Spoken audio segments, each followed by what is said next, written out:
Pwede maharapan ko anong pangalan. Ano pa yun? Nagtutubod ka sa pangarap? Tapos kung iyo, ano po ang pangarap mo?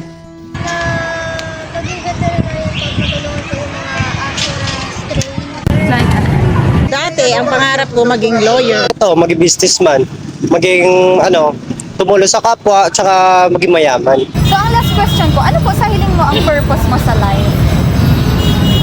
Purpose ko sa life, makatapos sa pamilya. May ahon sa hirap ang aking ina.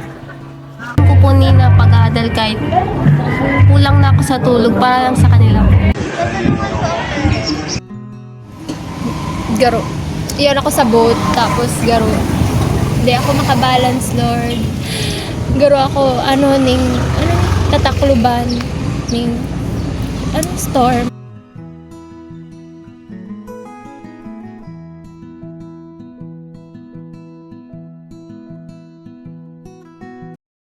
Pero di ko pa napipigure out kung ano talagang pangarap ko.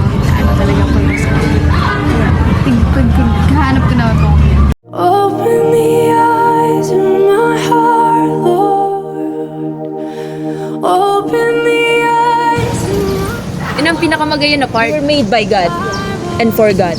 And until you realize that, your life will never make sense. Are you ready to catch God's dream for you? Tara na!